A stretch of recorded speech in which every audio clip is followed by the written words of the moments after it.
This conference will now be recorded. Okay, very good. We got the record on. I call the Montechusett Regional Planning Commission, MRPC monthly meeting for Thursday, October 1st, 2020, to order at 7 p.m. Pursuant to Governor Baker's March 12th, 2020 order suspending certain provisions of the open meeting law and pursuant to the open meeting law for remote participation, all votes will be taken by roll call. Just general announcements. What I'm going to do first is go through the introductions or roll call, I should say. Why don't I start if you just want to say present or whatever. I'm going to go through both the members and staff. Jason Stanton is Here. present. Alan Pease. Here. Bob Schwartz. Present. Brad Harris. Present. Glenn Eaton. Present. Guy Corbacero, me present. Holly Ford. Present. James Marino. Present. John Telepiak. Present. Linda. Parmenter. Present. Yes. Linda Quinlan. Present. Mike Smith.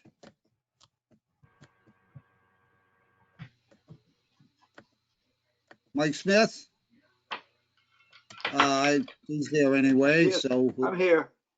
Okay, very good. Rick Ward. Here. Don Copeland. Here. And Stacy Donahue. Here. Okay, very good. Is there anybody I missed? No, if not here, so we'll go on to the next item on our agenda, which is announcements. I don't have any. Does anybody have any announcements they'd like to make at this point? Not hearing any, we'll go to next item on the agenda. Approval of September 3rd, 2020 MRPC minutes. Everybody was planning. Hopefully they had a chance to read them. And if not, you can always read them. If there's mistakes, we can correct them later. I will entertain a motion to accept as written. Motion to approve September 3rd, 2020 MRPC minutes as written. Okay, and that is Bob Schwartz. Bob Schwartz. Okay, very good. Do I have a second? Mike Smith, John second. Telepiak, second. Okay, very good, Mike. Then I'll call the roll call on this. Is there any discussion? If not, I'll call a roll call. Alan Pease. Aye. Bob Schwartz. Yes. Now I have somebody that came in as caller number 2 with no name. It's me, George. Oh, okay, George. Never mind then, George, if you're caller 2. Glenn, then Guy Corbacero, myself. I, James Marino. Aye. John Telepiak. Aye. And then let me get down here a little slow. Matthew Brenner. Aye. Mike Smith. Aye. And then I have a Peter here, but I don't have a last name. Peter?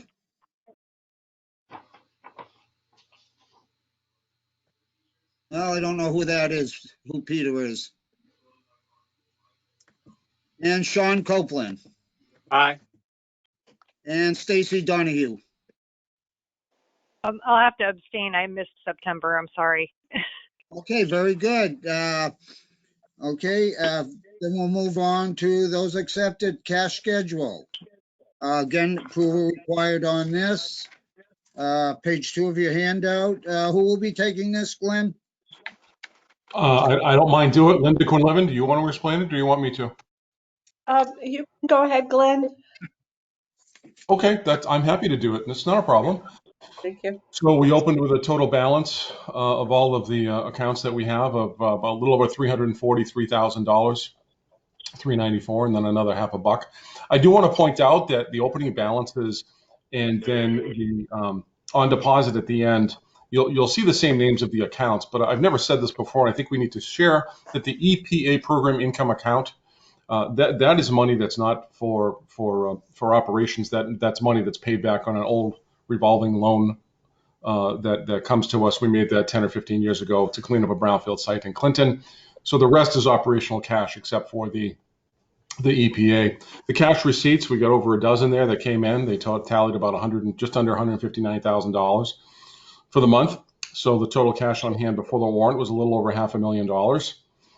Less the amount of the warrant with $121,200.24, leaving a balance after the warrant of $381,000 and some change. And then basically we have a total on deposit of 381 if you add up all of those accounts. Again, just please be reminded about the EPA revolving loan fund account. Thank you. Okay, very good. Do we have any questions at this time on that? I'm not hearing any. I will entertain a motion to accept the cash schedule as printed, subject to audit. Would anybody like to do that? And please state your name when you make the motion. Alan Pease, I move to accept the cash schedule. It's subject to audit. Okay, very good. Do I have a second?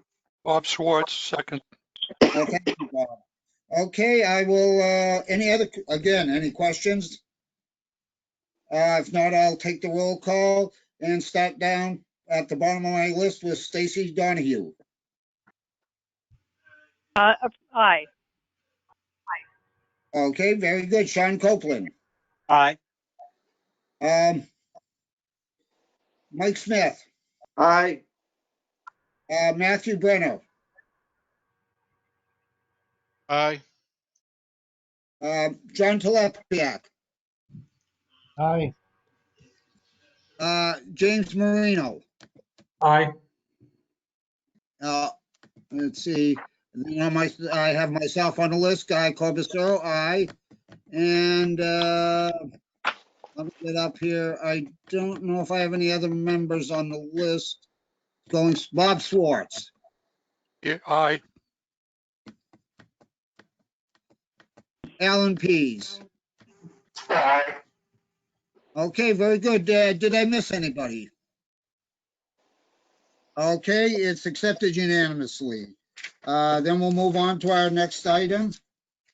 Let me get the agenda here. Next item on the agenda is administrative matters. That's number 4 on your agenda, on your packet. And I think at this point I hand it over to Glenn. Thanks, Mr. Chairman. I will go relatively quickly. 4.1 office space management update. Really nothing has changed. The case data for the state will dictate to us when we can reopen the office. It still remains status quo, closed to the public, but teams come in here on alternate schedules for safety.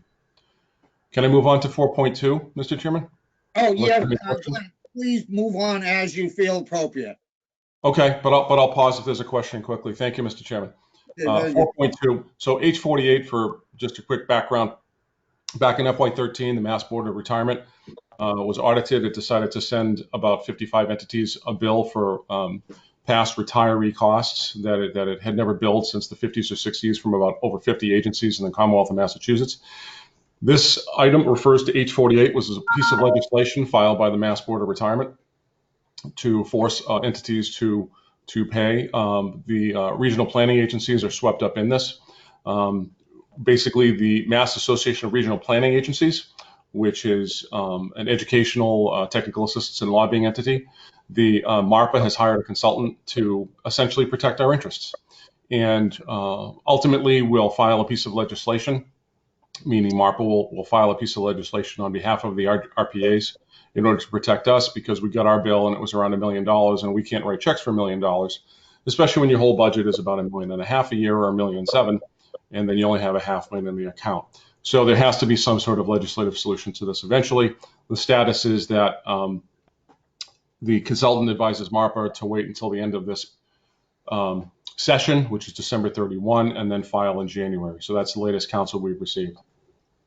I can move on if there aren't any questions. I do have one question, Glenn, on that. Yes, sir. How much is our initial outlay for the consultant?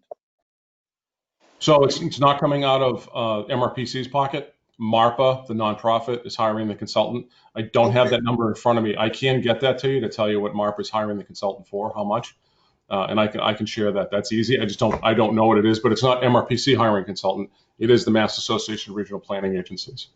Will we be paying for that, or are they covering the cost on it? We pay dues, and we paid a little extra this year. But instead of spitballing numbers, which I know I'm going to have wrong, we're talking about low thousands of dollars, which is our investment. I don't want to throw out a number because I just don't have it in front of me. I've done that before and learned to regret it.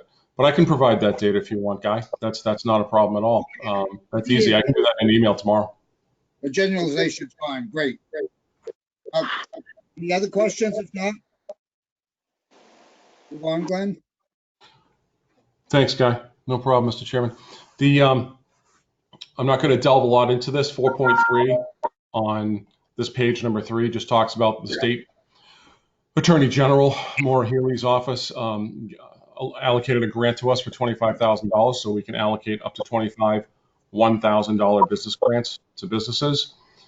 This is just pretty much a status in a couple of tables on the middle of page 4 and on the top of page 5 to let you know we've got about a dozen applications in. Nobody submitted all the paperwork that I need to provide $1,000 grants, so I'm issuing letters to the dozen or so. I think I received another 2 or 3 this week, or since I wrote this.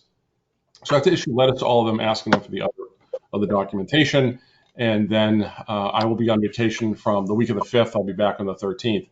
So hopefully some more documentation will come back from those dozen or so, and then I can start issuing grants with Linda Cornliven's help the week of the 12th, which is a holiday, but the 13th when I come back. So that's the game plan.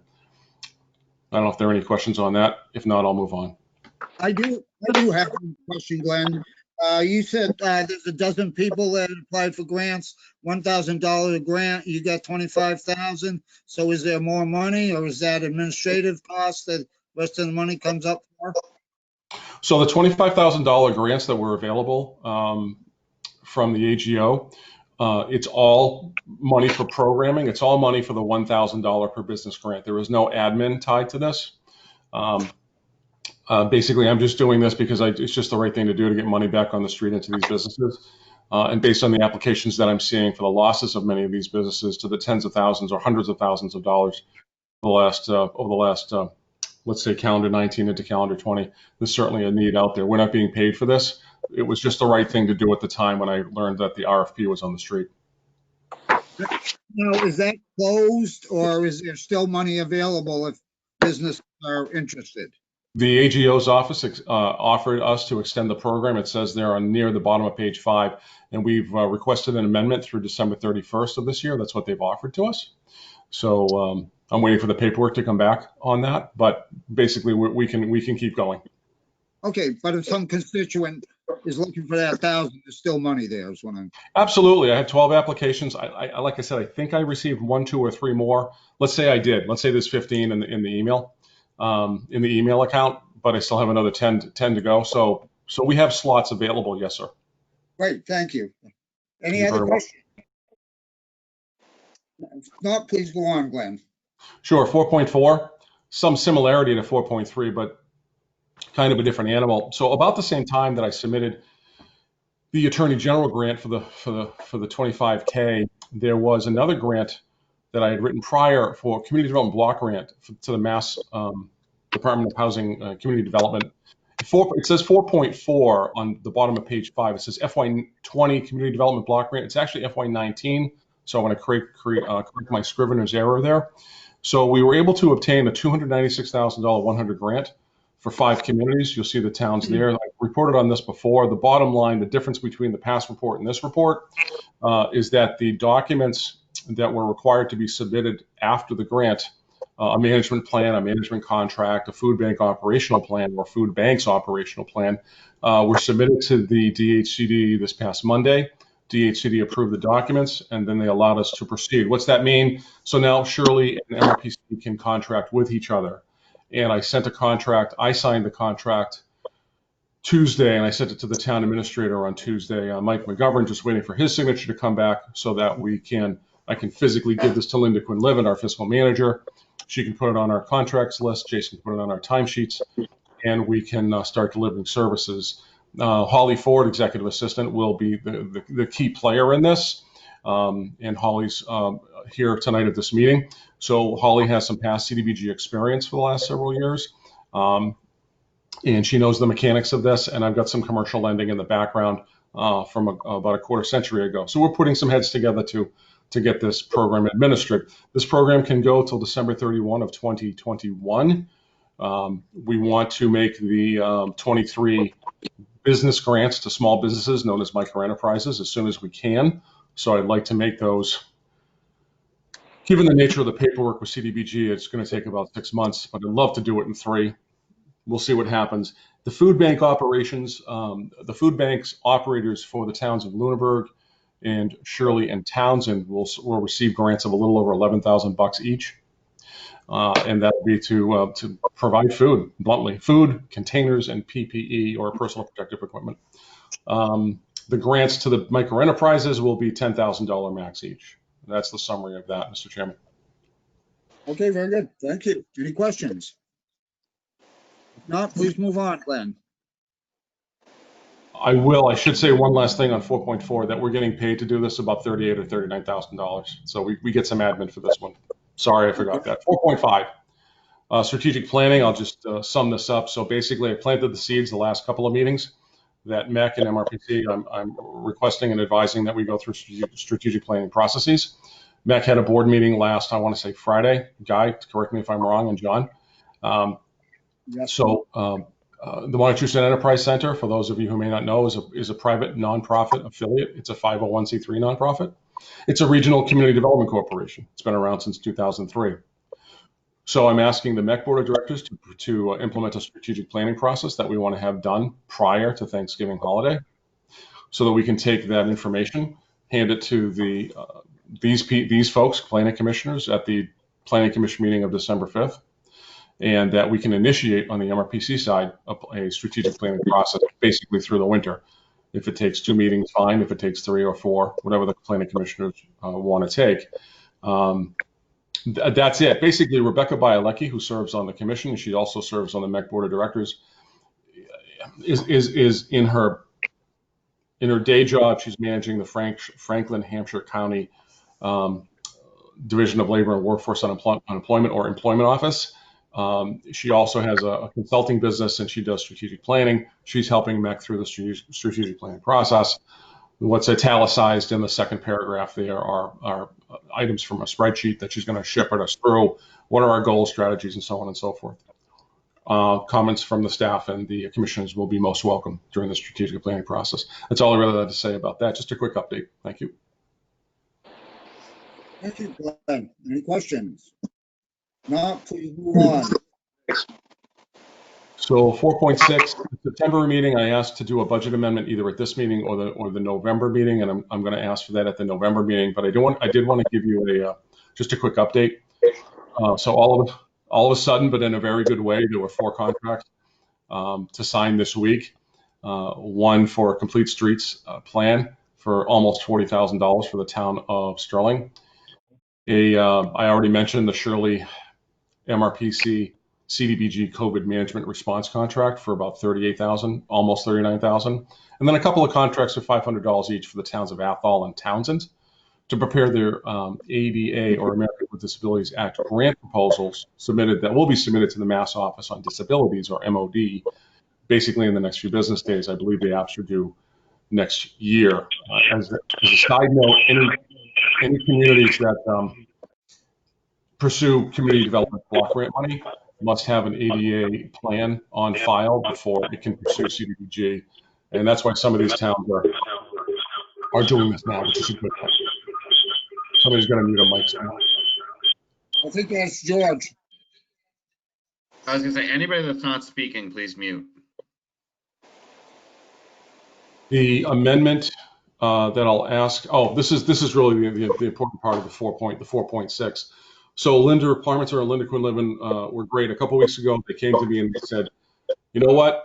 We've been able to calculate our overhead rate for the most recent fiscal year using a lot of time that they invested and worked with our financial software, GMS. And the FY19 overhead rate was 133%. They've calculated the FY20 rate at about 143, almost 144%. Now, usually we have to wait until the audit is done, and then we get that audit in February or March. Then we see the overhead rate for the prior fiscal year. So this is really a pivotal day, and this is really a good thing that we have a rate. Now, the not so great thing is that the rate went up about 10 points, about 10 percentage points.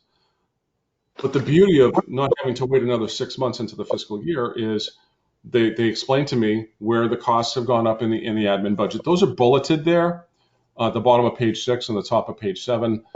We didn't have a block grant last year, so we had a person charge more to admin, but delivered services and admin. And then there are other things there. We have an increase for subscription costs and apps. We've outsourced some IT, which basically that's an admin cost, but not a charge directly to contracts. The insurance, which is out of our control, increased. Let's see, a one-time consulting cost for the hiring of the compensation consultant. That's not going to recur next year, but that was a factor in FY20. So basically, the closing paragraph. So we're working on ways to reduce the admin now, as opposed to waiting another 6 months to see an audit report. And I'm just going to say like one or two more things, and then I'd love Linda Parmenter and Linda Quinlivan to chime in if they want to. Please do so. But one thing that's a recommendation, one thing we have to do, I'm going to read it almost word for word. A possible reduction in admin is the elimination of the compensatory time accrual, which was about over 20 grand in FY19 and almost 17 grand in FY20. Basically, there are other RPAs that manage comp time that are virtually no different than us to the employee, but where we record and recapture and we maintain a balance on the books for comp time in those amounts that are there for FY19 and FY20. Our other RPAs just basically say, here's the bottom line. If you work your 37 and a half hours, if you have a night meeting on a Wednesday, you take a few hours off on Friday, fine, do that. Or you make sure you work your 75 within the biweekly payroll process of those payroll period, if you will, of those 2 weeks.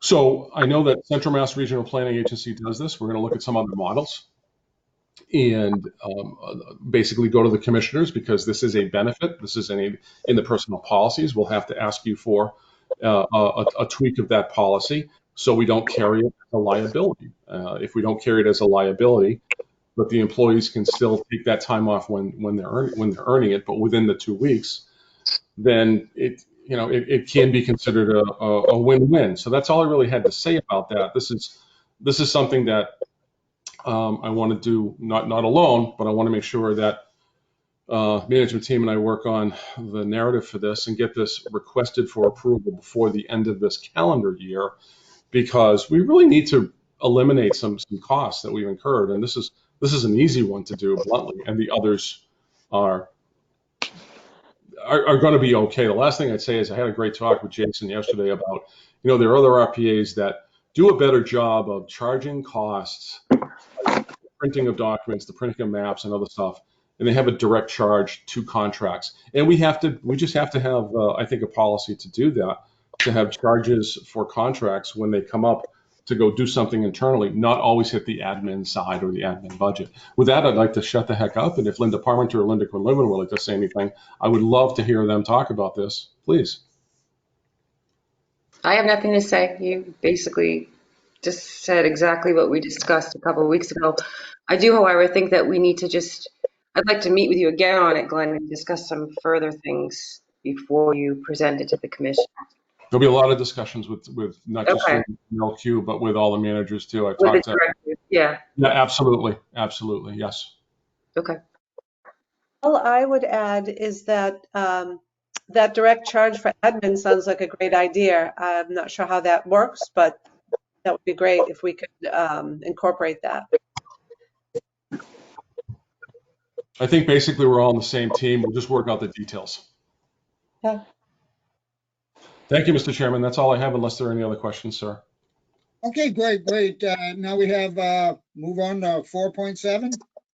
So basically, this is just a placeholder that at the September meeting, I asked for the commissioners to be aware that I'd look to the November 5th meeting to request an adoption of the compensation plan. So it was, the document was up as a PDF at the September meeting. It's up as a PDF tonight, I believe. And if Mr. Chairman, if you want us to email this out to all the people, we will, so they have it. The people here can download it and just save it as a PDF, but we can email it too. And if you want to go over it, it's only 17 or 18 or 20 pages, but that'll be on the November 5th meeting agenda. Okay, very good. Might be a good idea to email it out since you're not using any paper. We'll do that. Thank you, sir. Okay, very good. Do we have any questions in regards to that? Nope. Not hearing any. Do you have anything else, Glenn, that you need, any resolutions, anything like that? No, thank you. I'm all set. Thank you. Okay, very good. So that concludes our director's portion of the meeting. If there's nothing else from staff, we'll move on to the status reports. As usual, actually, we're running a lot early, 7:50, we're 7:25. We're 25 minutes ahead. You did a great job, Glenn. Okay, so as usual, I'll read off the topics. If you have any questions at all, please feel free to chime in. So right now we're going into section 5, status reports. 5.1, geographic information systems. Mr. Napper, mobile apps. Community related, Crocker Pond Recreation, area trail mapping, Lunenburg Conservation land mapping. Budget updates for the commissioners is 4.6, request approval and related policy matters. Okay, do we have a, do we have a resolution here, or I see a request for approval. Is this anything that you need to do, Glenn? On this? Sorry, what was the item? This is 4.6. I think you skipped a page there. I'm done with, I don't need any reports or resolutions. I'm done with all my stuff under the 4 items. Move on to, I'm sorry, what happened here is I got double pages there. Never mind. Okay, then we move on. Winchendon zoning map updates. Comprehensive planning related. ADA compliance checklist survey creation. Pittsburgh COVID-19 dashboard and data visualization. Number 3, Harvard build-out analysis. 4, Shirley Affordable Housing Production Plan. 5, Sterling Housing Production Plan implementation. 6, Sterling Transportation Master Plan.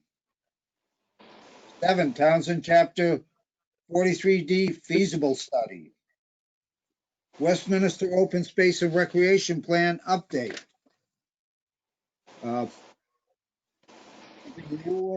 Here, okay, transportation related. We move into that. Climate change program. Freight corridor analysis. 3, local ADA transportation plan development. 4, regional bike and ped pad plan. 5, trail data application. Nothing, no questions there. We'll move on to planning and development. Comprehensive Planning Division. Federal Economic Development Administration, EDA. Federal Environmental Protection Agency, EPA, Montechusett Regional Brownfield Assessment Program. Massachusetts Massachusetts Executive Office of Energy and Environmental Affairs, EOEEA. No questions on that section. We'll move on to District Local Technical Assistance, DLTA. Listing the projects here that the MRP staff is working on. Ashburnham, Ashby, Athol, Air, Harvard, Hubbardston, Lancaster, Lunenburg, Petersham, Shirley, Sterling, Townsend, Westminster. A lot of plans they're working on. If nothing there, we'll move on to 5.3, Massachusetts Department of Energy Resources, DOER. Nothing there. Air, ADA, Self-Evaluation and Transportation Plan. No questions there. We have Health Aging Tufts Fund. Now, Glenn, I know earlier, did you have a question that you need to address on this for Laura? So thanks, Mr. Chairman. So Laura did send out to everybody some questions, and I put responses as to the best of my ability out to everybody. If you want, I can pull that email up and go and just hit the highlights, if you bear with me for a sec. Oh, okay, I'm sorry. No, but she had some good questions, and I can basically, the theme of her questions was, how does this piece of revenue tie to the delivery of a service? And if I did send that email to everybody at 6:23 p.m. this evening, she had sent it a half hour or hour earlier, and I want to thank her for the questions because she's pulling double duty tonight. She's running a housing authority meeting in the town of Townsend. So she had 5 questions.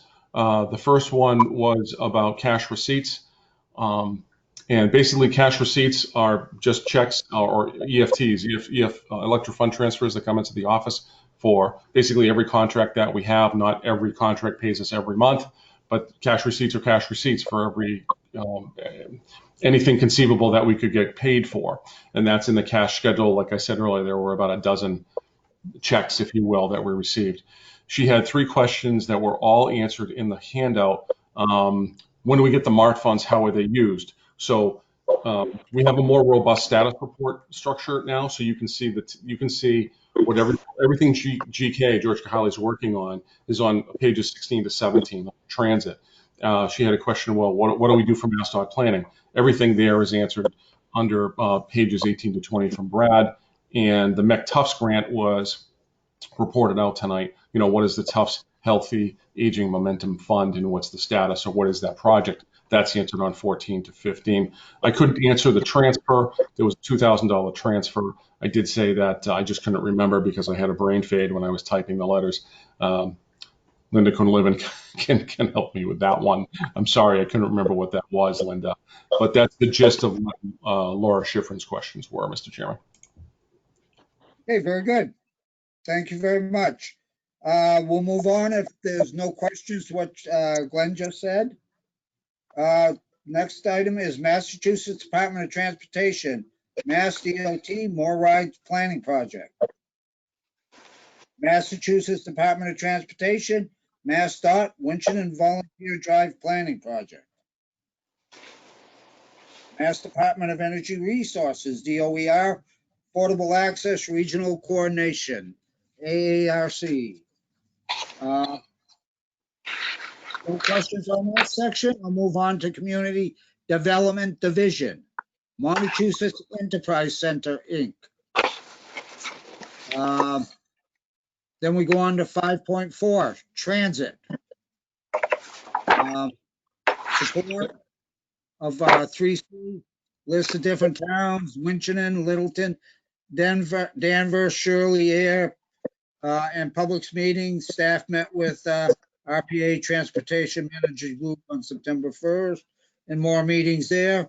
Then if no questions on that, move on to technical assistance to MART. On that section, probably answering a lot of Laura's questions. Shirley Station, Athol Launch Shuttle, Gardner Wachusett Shuttle, Worcester Commuter Shuttle, MART Comprehensive Regional Transit Plan Update to 2020, MART Advisory Board, MART Operations Manager and Meetings, Performance Evaluation.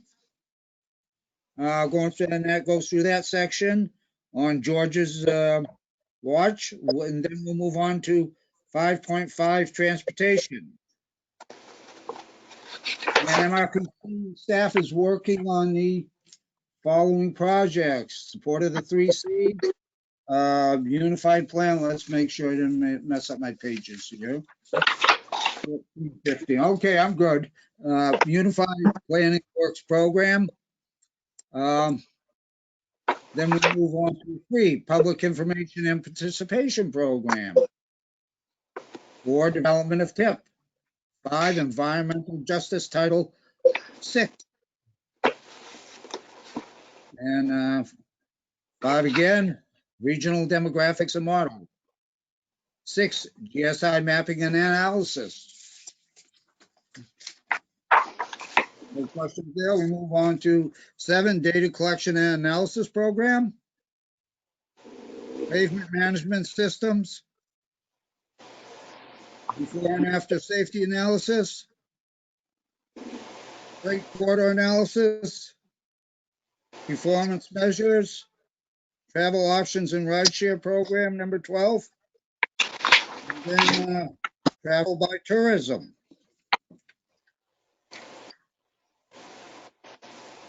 Then we move on to 14, climate change program. Then we move to 15, if there's no questions there, regional bike and ped plan. 16, local ADA transportation plan development. 17, trail data application. 18, bus routes performance evaluation. And that comes to the end of our list here of items for our handout. Mr. Chairman? Yes.